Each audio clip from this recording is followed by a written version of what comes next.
The Vreth had been hunting humans for 200 years. They watched from far away, hidden behind cloaking fields and sensor nets that no human telescope could detect. They watched from orbit. They watched from deep space. They recorded everything. Every war, every famine, every broadcast signal that leaked out into the stars. They had files on humanity that were longer than most species' entire recorded histories. And after 200 years of watching, they had made up their minds. Humans were not important.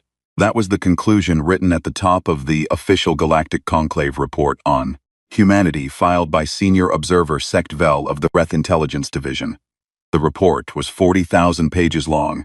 It covered human biology, human psychology, human history, and human technology. And at the very end of all those pages, after all that watching and recording and analyzing, conclusion was simple: Class C primitive species. Low threat, low priority, no immediate action required. The Vreth were an old species, cold, precise, and deeply logical. They had 6 legs, gray-plated skin, and eyes that could see in 17 spectrums of light. They did not feel emotions the way most species did. They felt calculations. When something was dangerous, they did not feel fear. They felt a number go up in their minds, a threat assessment score climbing toward red. When something was safe, the number was low and comfortable. For 200 years, humanity's threat score had been very, very low. The Galactic Conclave was the largest governing body in the known galaxy. 47 species, thousands of worlds, millions of ships. It had stood for 6,000 years. It had seen empires rise and fall.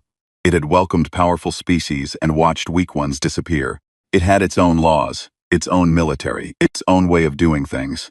And its way of doing things did not include asking for the opinion of Class C primitive species, who had barely managed to scratch their way out of their own solar system. So, when the human deep-range exploration vessel ISV Endurance crossed into Conclave-controlled space in the year 2187, the Conclave did not panic. They did not scramble warships. Sect Vel simply requested permission to make formal contact, boarded a diplomatic shuttle, and flew out to meet the humans personally. He expected it to go a certain way. He expected the humans to be afraid. Small creatures on a small ship, suddenly face to face with a representative of a civilization that had been sailing the stars for thousands of years. Before humans had invented the wheel, he expected wide eyes. Maybe some trembling. Definitely a lot of apologizing for crossing into territory they did not know was claimed. He did not expect the human captain to meet him at the airlock with a warm drink in her hand and a smile on her face. Her name was Captain Yara Osei. She was a tall woman with dark brown skin and short hair, wearing the dark blue uniform of the Earth Exploration Corps. She was 43 years old. She had spent 12 years sailing through deep space, on vessels that had no guarantee of coming home. She had a calm in her eyes that Sect Vel found immediately difficult to categorize. "Ambassador," she said, extending her hand toward him. "Welcome aboard the Endurance. Can I offer you something to drink? We have coffee, tea, water. I think Lieutenant Reyes made hot chocolate this morning if you want something sweeter." Sect Vel looked at her hand for a moment, understood the gesture from the files. Humans touched hands when greeting each other, a display of non-aggression, showing the palm, showing there was no weapon. He had read about it. Reading about it and seeing it done so comfortably, so easily, at a moment that should have been terrifying for her, were two very different things. He touched her hand briefly. "I do not require nutrition at this time," he said. "Fair enough," Yara said, and turned to walk down the corridor. "Come on in." Behind her, 3 other crew members were standing in the hallway. Sect Vel scanned them quickly. Was a short man with dark curly hair who was openly staring at Sect Vel with an expression that the files identified as fascinated delight. One was a tall woman who was trying very hard not to smile. One was an older man with a gray beard who had already pulled out a small device and appeared to be quietly taking notes.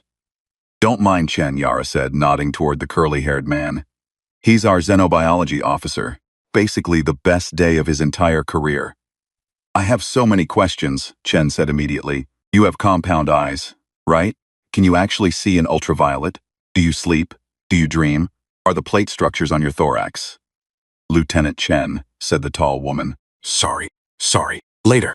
Chen stepped back but kept staring.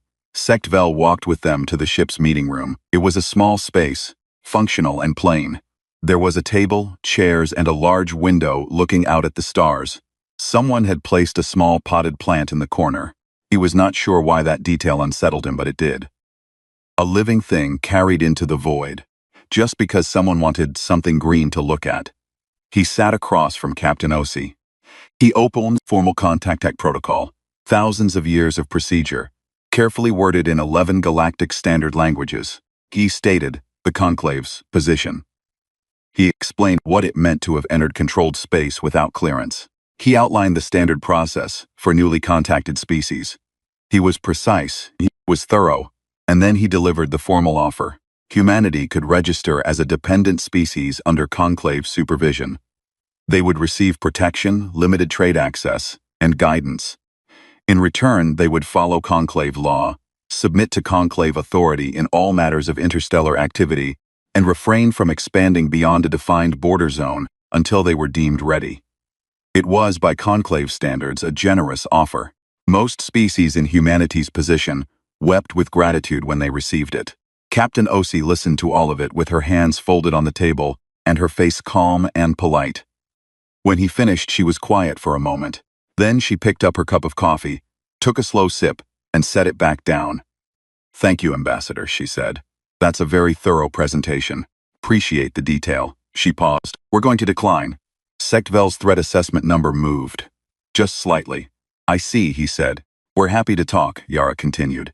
"Genuinely. We'd love to open formal communication. We'd love to trade. We'd love to know more about the conclave and the other species in it. But we're going to need to do that as equals, not as dependents." She smiled again, and it was a real smile, patient and firm at the same time.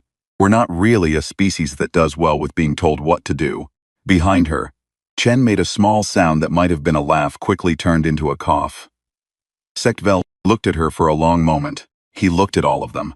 The fascinating xenobiologist, the woman trying not to smile, the old man still quietly taking notes, the captain with her coffee and her calm eyes. They were not afraid. That was the thing that kept pulling at him, scratching at the edge of his calculations. They were not afraid. They had stumbled into conclave space by accident. Per challenge, they were sitting across from a species they had never met before. They had just been told, politely, that they had broken interstellar law, and they were not afraid. Curious, amused, ready but not afraid. He filed it away and marked it as behavioral anomaly. Further review not required. He was senior observer Sectvel. He had 40,000 pages of data on these creatures. He knew what they were. He thanked the captain for her time. He told her a formal diplomatic representative would be in contact. He walked back to his shuttle, lifted off from the Endurance, and returned to his own ship. As he wrote his follow-up report, he added one short note at the bottom. Human crew displayed unexpected composure during initial contact. Likely a cultural performance. Possibly trained behavior for high-stress situations. Assess as non-significant. He sent the report and moved on to other work. He did not think about the coffee she had offered him when he first stepped through the airlock. He did not think about the small green plant in the corner of their meeting room.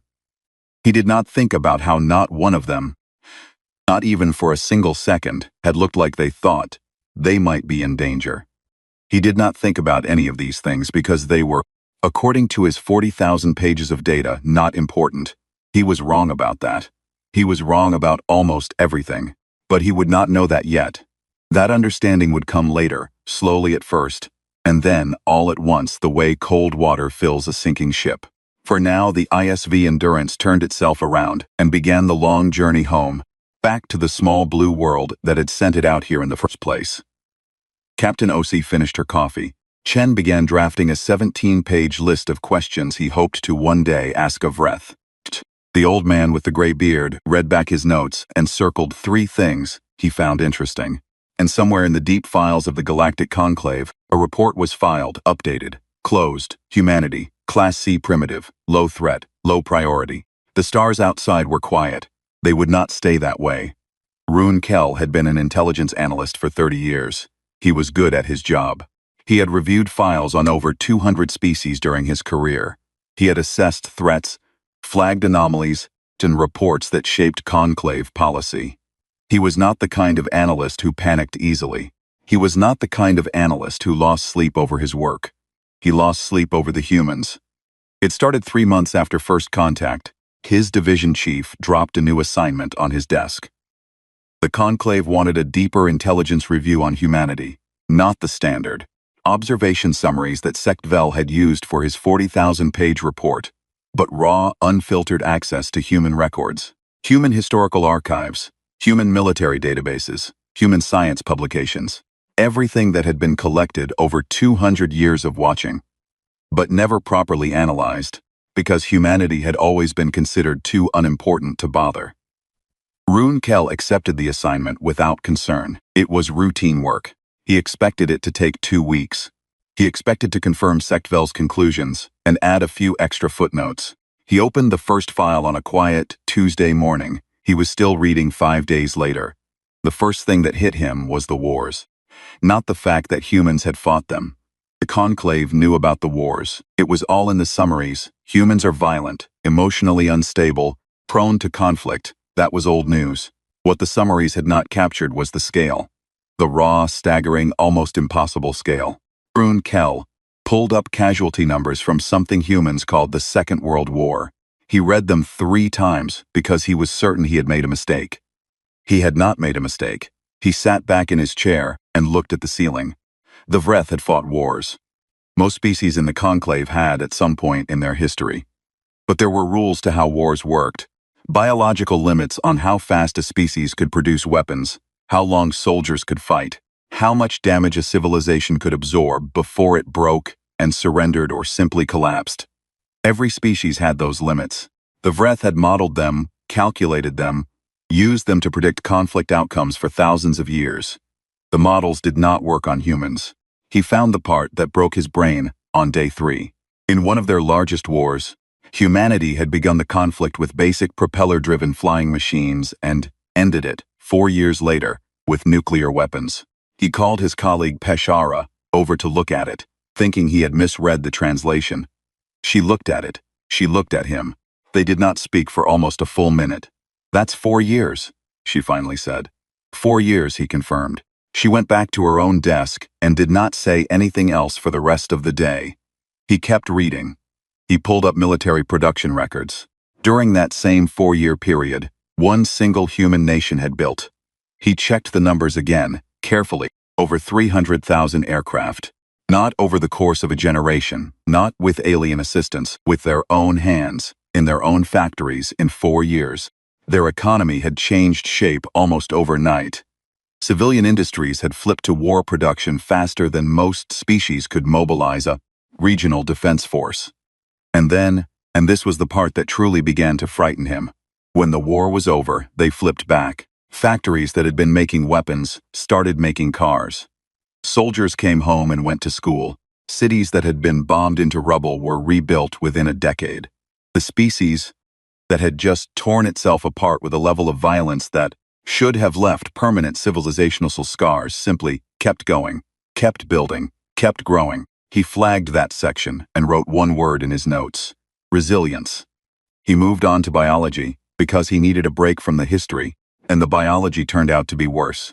He pulled up the medical files, human pain response, human injury records, battlefield medical reports from various conflicts throughout their history.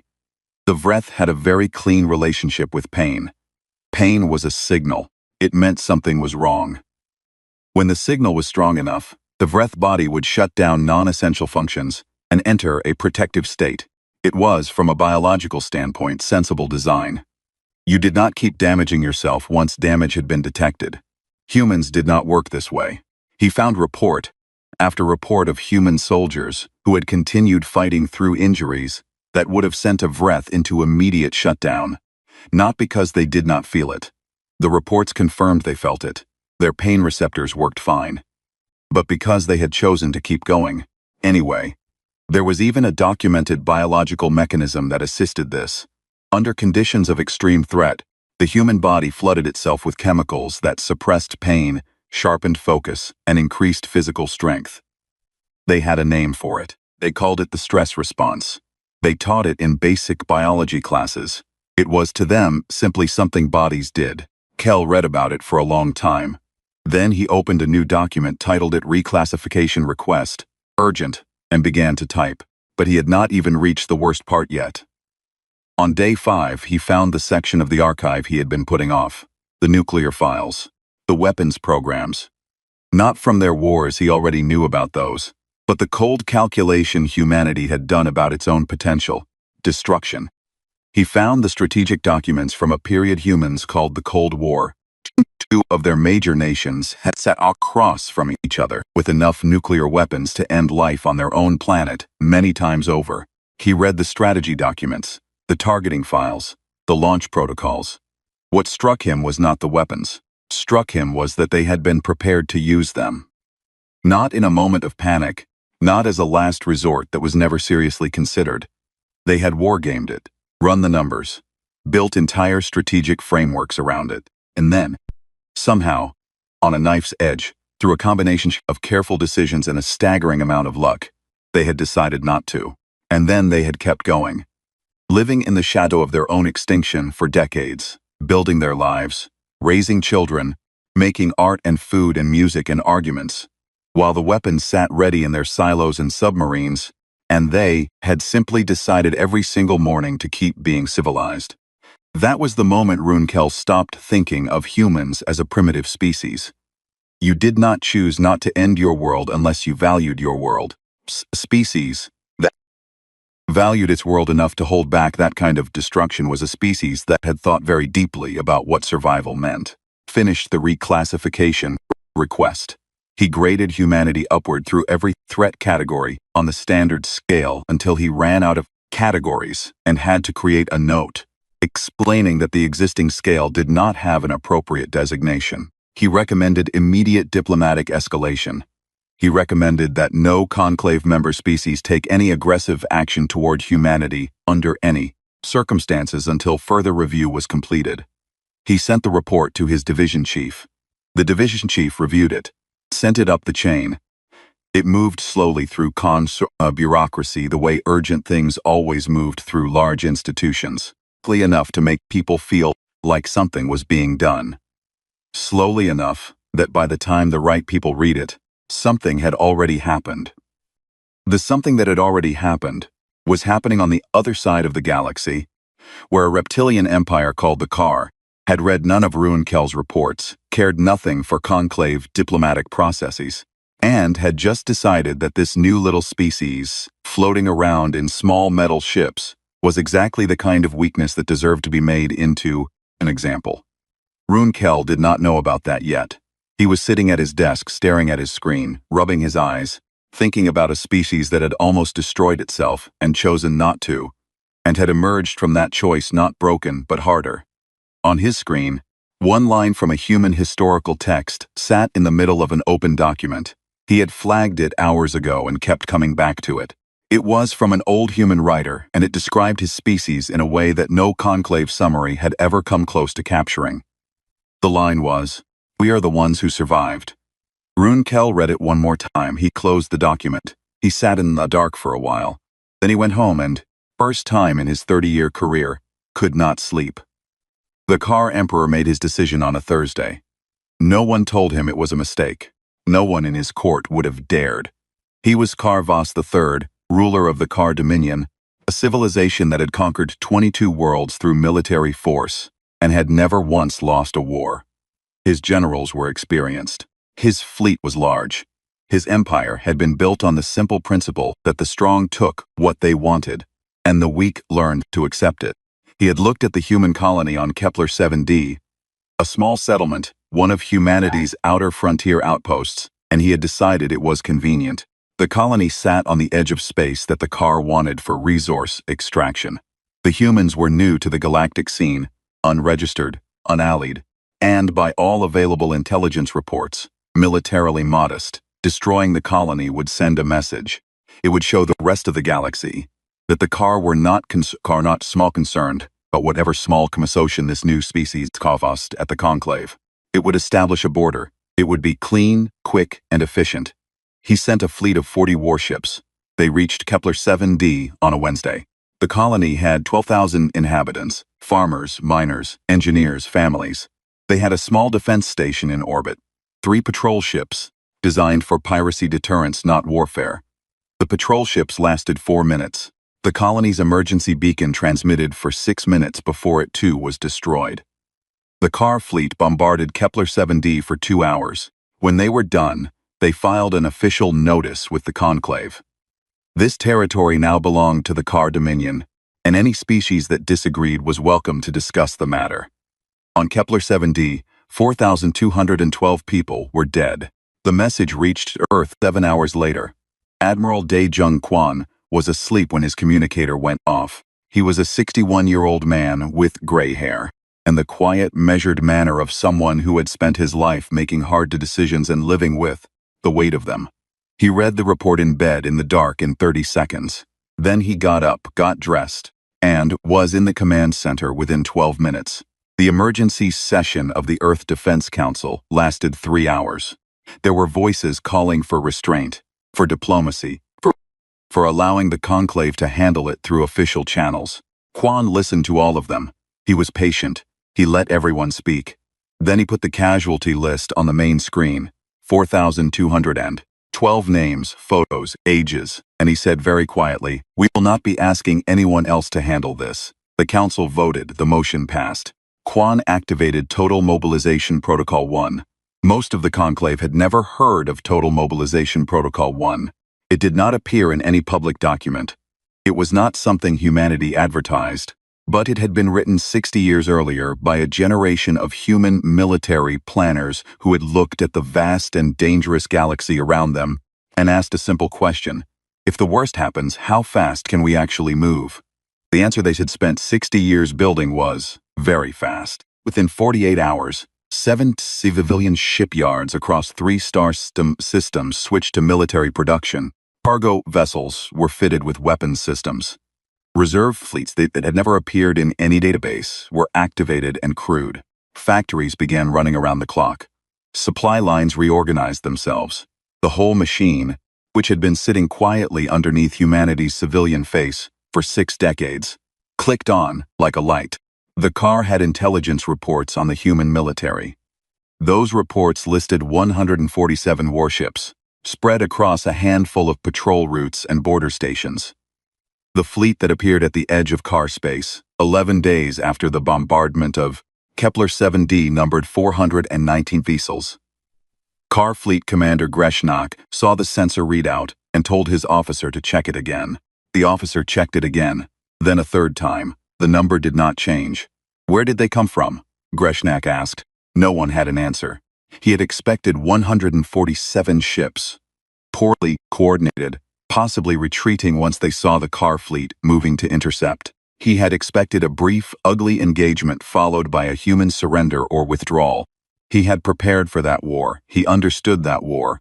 The war he got was nothing like that. The human fleet did not behave the way any fleet in the car's experience had behaved. It did not form a traditional battle line. It did not fight for territory in the standard sense. It moved in coordinated groups that seemed to communicate and adapt in real time, flowing around car positions and attacking from angles that should not have been mathematically accessible. Their weapons were not, individually, more powerful than car weapons. But they used them with a precision that the car had no good word for. They were not trying to destroy the car fleet. They were systematically taking it apart. Supply ships disappeared first, picked off by human vessels so fast and so quietly that by the time Greshnak realized what was happening, quarters of his resupply chain was gone. Then the long-range communication relays went dark, one by one, cutting the car fleet off from each other and from home. Then the repair stations, then the fuel depots. The car fleet was still large, still armed, but it was slowly becoming a collection of ships with nowhere to go and no way to talk to each other. On day 9, Greshnak tried to regroup near the car's main border station. He arrived to find it already neutralized, not destroyed, just shut down. Every critical system disabled with surgical precision. The station's 2,000 crew members alive and unharmed, sitting in the dark, waiting to be rescued. He sat in his command chair and looked at the tactical display and began to understand, in a way he had not been able to understand before, that he had made a serious error. not just a tactical error. Fundamental error about what he was dealing with. On day 11, Admiral Quavan broadcast a general message to all remaining car vessels. He did not gloat. He did not threaten. He did not list demands or terms. He spoke for less than 2 minutes in a calm and even voice, and what he said was this: "We did not start this. We had no wish to fight you. We had no quarrel with your empire. 4,212 of our people are dead, and that is a wound that will not heal quickly. But we are not asking for your territory, your resources, or your surrender. We are not here to humiliate you. We are here because a line was crossed and it needed to be answered." He paused. "Go home. Tell your emperor what 11 days cost you. We have no interest in pursuing this further if you do not." He ended the broadcast. The remaining car ships, less than a third of the original fleet, turned and began the long retreat home. Greshnak, in his damaged flagship, sat in silence for a long time. Around him, his officers were quiet. Through the viewport, see 2 human vessels holding position at a respectful distance, watching but not pursuing, not chasing a beaten enemy, just watching, making sure they left. He thought about the Emperor's confidence, about the easy calculation that had made this seem straightforward. Small species, small fleet, easy example. He thought about the fact that humanity had materialized 419 ships in 11 days. He thought about the 4,000 dead on that colony, and he thought about how that number had come back to the car. Not with grief, not with begging, but as fuel. Cold, organized, enormously focused fuel. He had a lot of time to think on the way home. The journey was long. When he finally reached the car home system and filed his after-action report, he wrote one line in the summary section that his officers would later say was the most honest thing ever put in a car military document. "We did not understand what they were. We do now." Back in human space, on a quiet station at the edge of the recovered Kepler-7d system, Admiral Kwan stood in front of a wall where someone had pinned 4,212 names to the metal surface. He stood there for a long time, not speaking, not moving. Then he turned around and went back to work. There was still a lot to do. The Grand Assembly of the Galactic Conclave had seen many things in 6,000 years. It had seen the fall of empires. It had seen first contact ceremonies for 50 species.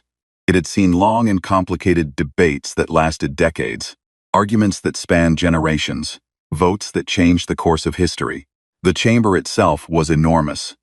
A circular room large enough to hold representatives from 47 species at the same time, seating arranged in rising tiers and a central floor, where speakers stood to address the full body. It had never, in 6,000 years, been entered uninvited. The Hyawardilichen walked in on a Tuesday morning. There were 3 of them. They had no armed escort.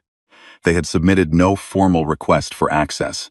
They had sent a message 2 days earlier, saying they wished to address the assembly at the earliest available opportunity. And when the conclave scheduling office had replied that the earliest available opportunity was in 4 months, the humans had sent back a polite note saying they understood, and then showed up anyway. The security officers at the main entrance were so surprised that they let the humans through without incident, which was later described by senior conclave officials as a significant procedural failure, and also somehow completely understandable.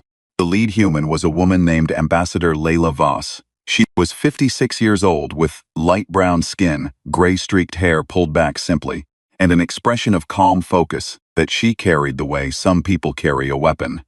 Quietly, naturally, as though it had always been there. Behind her walked a tall, younger man, who was clearly her assistant, and who moved like someone used to walking into rooms where they were not expected. The third was an older woman with sharp eyes, who said nothing but noticed everything. They crossed the floor of the Grand Assembly without hesitation. Around them, the tiered seats were filled with representatives of 47 species, all of whom had gathered for a regular session that had nothing to do with humanity. The room went very quiet as the 3 humans walked to the center floor and stopped. Assembly Speaker Threnvas of the Delhari, a thin, bioluminescent species with an instinctive gift for diplomacy, looked down from the high seat at the 3 humans standing in the middle of the floor. "This is highly irregular," he said. "We know," said Layla Voss. "We apologize for the disruption. We'd like 3 minutes." If the assembly decides after 3 minutes that we should leave, we'll leave. The chamber buzzed. Dozens of private communications flashed between delegations. Somewhere in the upper tiers, a Vreth representative, Sektvel's replacement, since Sektvel was now too junior to attend, sat very still. Threnvas looked at her for a long moment. 3 minutes, he said. Layla Voss nodded. She turned to face the full assembly, 412 representatives of 47 species, and she began. She did not start with apologies or flattery. She did not thank them for their time, or praise the conclave's long history. She simply started talking, in a clear, steady voice that carried easily through the chamber's acoustics.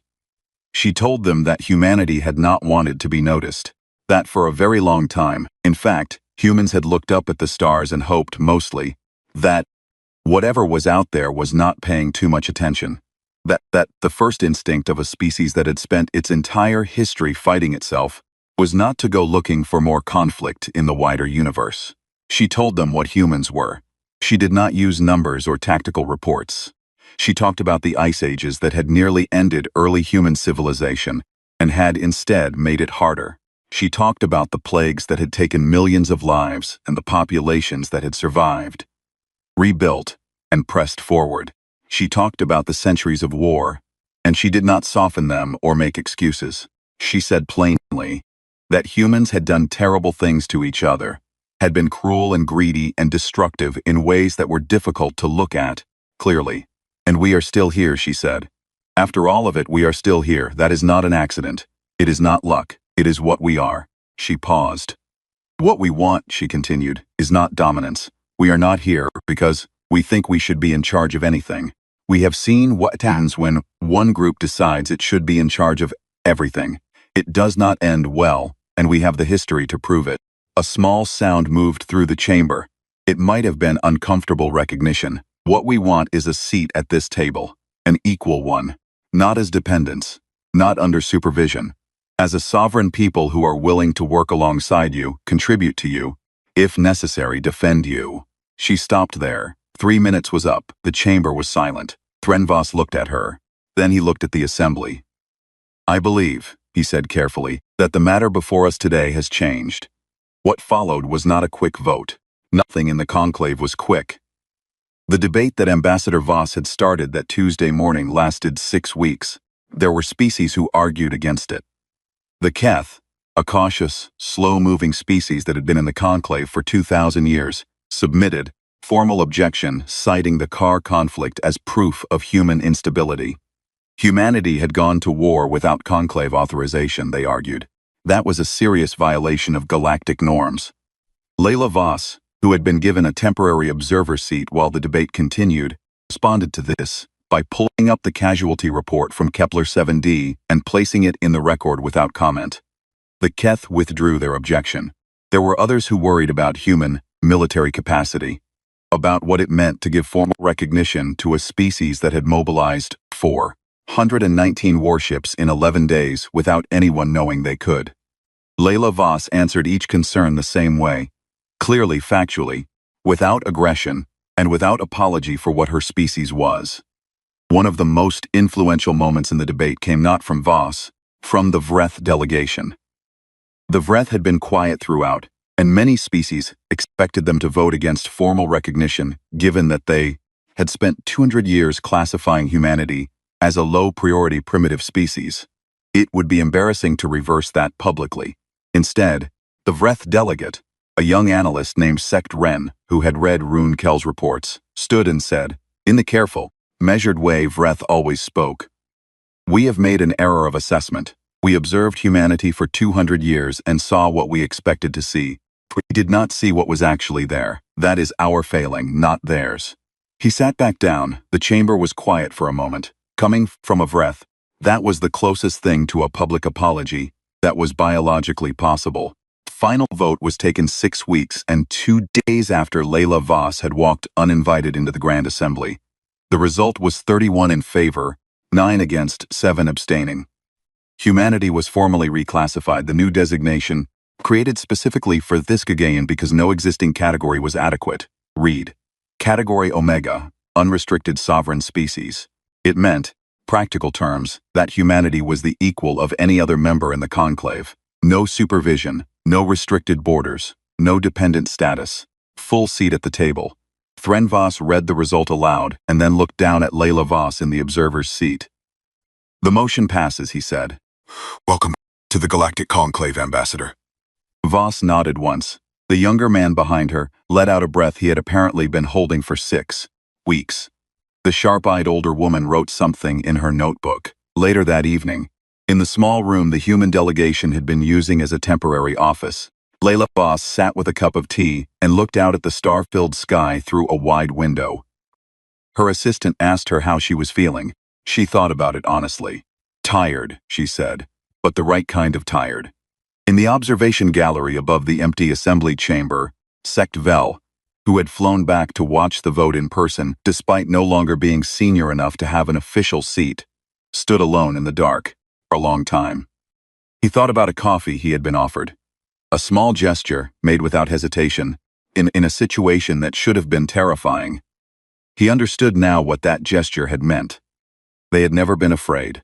They had been evaluating. The whole time, for the whole 200 years, while his species had been watching them, and writing reports about them, and deciding what they were, they had been watching back, and deciding what they were. And they had decided in the end that the conclave was worth talking to. He was not sure if the conclave had earned that, but he was very glad for it. He turned and walked out of the gallery, into the long corridor, and began the long journey home through a galaxy that was quietly and without announcement, becoming something new. Sect Vel was dying. Not quickly. Did not die quickly when age came for them. They slowed down first, growing quieter year by year, their many eyes dimming from bright amber to a soft pale gold. He was old now, 140 years, which was respectable even by Vreth standards. And most days he spent in a wide chair by a large window, looking out at the city and thinking. He thought a great deal about humans. He had been writing his memoirs for 2 years. It had started as something to do with his hands and his mind, something to fill the slow hours. It had become slowly the most honest thing he had ever written. He had spent his career producing precise, data-heavy reports, careful and measured and correct in all the ways that official documents were supposed to be correct. The memoirs were different. In the memoirs, he could write what he actually thought. What he actually thought, when it came to humans, was that the conclave had made one very large mistake. Not just one large mistake over time, one specific, foundational mistake that had colored everything else. They had assumed that because humans were fragile, they were weak. He wrote about the day he had boarded the ISV Endurance. He wrote about Captain Osi with her coffee and her calm eyes. He wrote about the little plant in the corner of the meeting room, green and alive in the middle of deep space, carried there by someone who simply wanted something growing near them. He had not understood that detail at the time. Now he thought it might have been the most telling thing in the room. "We spent 200 years studying humans," he wrote, "and we missed the most important thing about them. We saw their wars and called them violent. We saw their short lifespans and called them fragile. We saw their internal conflicts and called them unstable. What we did not see, what we refused to see, because it did not fit our models, was what they were building in between all of that, what they were becoming." He set his writing tool down and looked out the window for a while. In the years since humanity had joined the conclave, they had become its most active members. Not its most powerful in the military sense, though no one had any intention of testing that, but its most active in every other sense. Human engineers had gone to Dretha V, a planet recovering from an industrial collapse, and spent 3 years helping rebuild its water systems. They had asked for nothing in return. Human medical teams stationed themselves on the border of the Yen migration routes, providing care to a nomadic species that had never had stable access to healthcare, and they had learned the Yen language, all 7 dialects, to do it properly. There was a human aid organization called the Deep Reach Initiative that did nothing but go to the most difficult, unglamorous places in the galaxy, collapsed ecosystems, poverty-stricken colonies, worlds that the conclave had written off as not worth the resources, and quietly try to help. They did not make announcements. They did not ask for recognition. They showed up, assessed what was needed, and worked. Vreth had a concept in their language for the calculated exchange of assistance. Vrelsagt, meaning roughly strategic generosity, help given because it served a purpose. They did not have a word for what humans did, because what humans did was not strategic in that sense. They helped because someone needed help. That was, to the Vreth, not an efficient position. It did not make rational sense. Sect Vel had spent a long time thinking about this. He had concluded that efficiency was not actually what the Vreth thought it was. Humans had figured out, through many terrible centuries of figuring it out the hard way, was that a world where people helped each other was better to live in than one where they didn't, and that this was worth doing even when it cost something. The greatest mistake we made, he wrote at the end of his final chapter, was not underestimating their weapons. It was underestimating their kindness. We saw the steel and missed the warmth underneath it. Both were real. Both were human. We only feared one and misunderstood the other entirely. Put down his writing tool. He looked at the window and at the stars beyond it, and he felt something that was, for a Vreth, highly unusual. He felt that he was grateful. Grateful that the conclave had been wrong. Grateful for the correction. On Kepler 7d, reconstruction was 3 years complete. The colony had been rebuilt, more than rebuilt. It was larger now, better planned, with wide streets and good water and a medical center that served 6 surrounding settlements. The population had grown back past 12,000 and kept growing.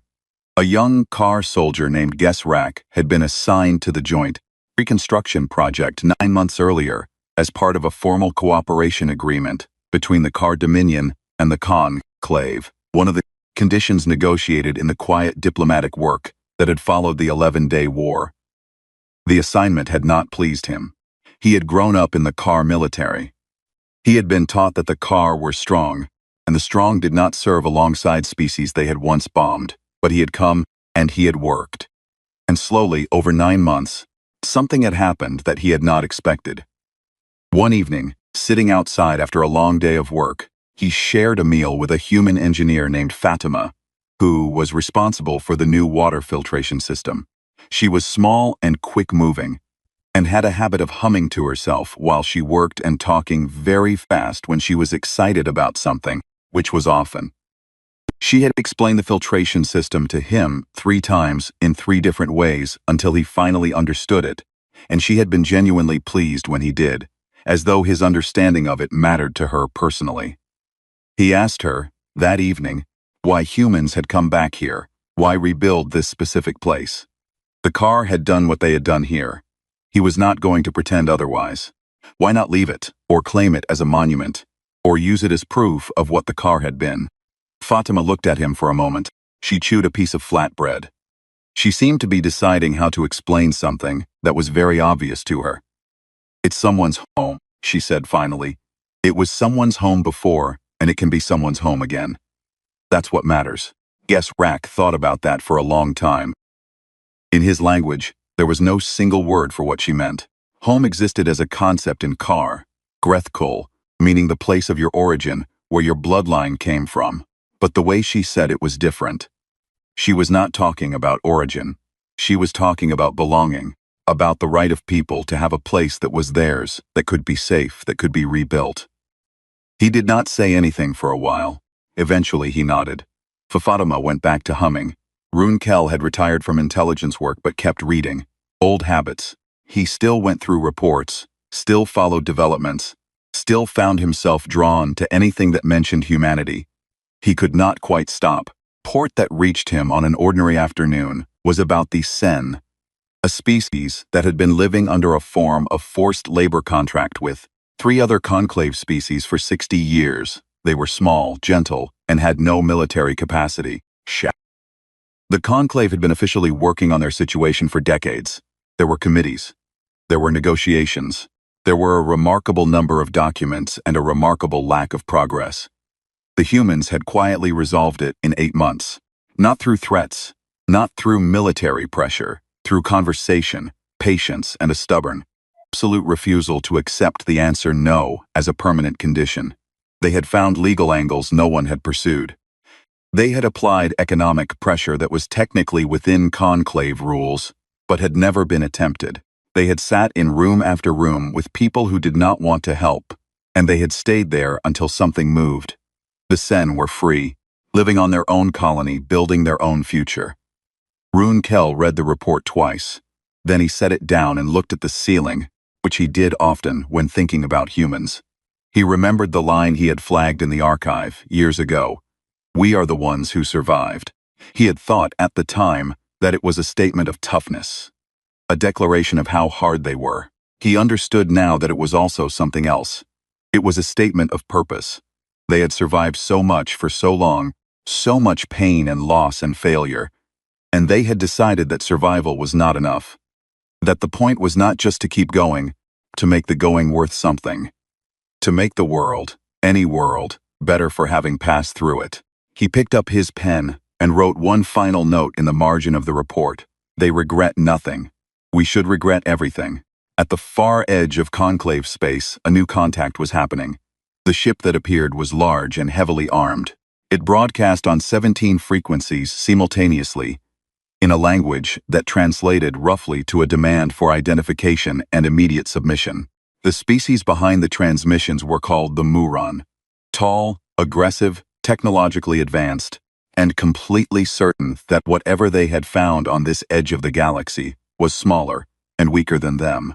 The Conclave's response was swift and, to the Muran commander, confusing. No warfleet appeared. No defensive formation moved into position. Instead, a single small vessel separated from the Conclave border station and flew toward the Muran ship alone, unarmed, broadcasting a greeting in 17 languages. The Muran commander watched it come. He had his tactical officer run the standard threat assessment on it. The readout identified it as a diplomatic vessel, no weapons, crew of 4, associated with something called the Human Diplomatic Corps. Humans? The commander said. He had not heard of them. His science officer pulled up the Conclave database. She found the file on humanity, not the old 40,000-page report that had once classified them as low-priority primitives, but the updated record, annotated and expanded over 5 years of membership. She began to read it. The commander waited. His officers waited. The science officer read for a long time. The small human ship was still flying toward them, calm and alone and steady. Finally, the commander asked, "What are they?" The science officer looked up from the file. She looked at the approaching vessel on the screen. One ship, 4 crew members, no weapons, closing the distance without any sign of hesitation. She had read about the 11-day war. She had read about Kepler 7D, about the Grand Assembly, about the Sen, about the Deep Reach Initiative, about what 200 years of conclave intelligence had missed, and what had happened when the missing parts finally came to light. She had read Rune Kell's reclassification request, and Sektvel's memoirs and Greshnak's after-action report. She had read what they were when they were pushed and what they were when they were not. She set the file down carefully.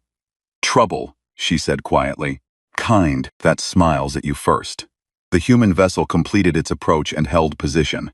A calm, unhurried voice came over the channel, addressing them in clean and fluent Muran, asking if they would like to talk. The commander looked at his science officer. He looked at the file still open on her screen. He looked at the small ship outside, waiting without urgency, without threat, without fear. He thought about what kind of species sends a single unarmed diplomat into the unknown with a greeting in 17 languages. He thought about what kind of species that diplomat must be. He opened the channel. "We are listening," he said. It was, all things considered, the right answer.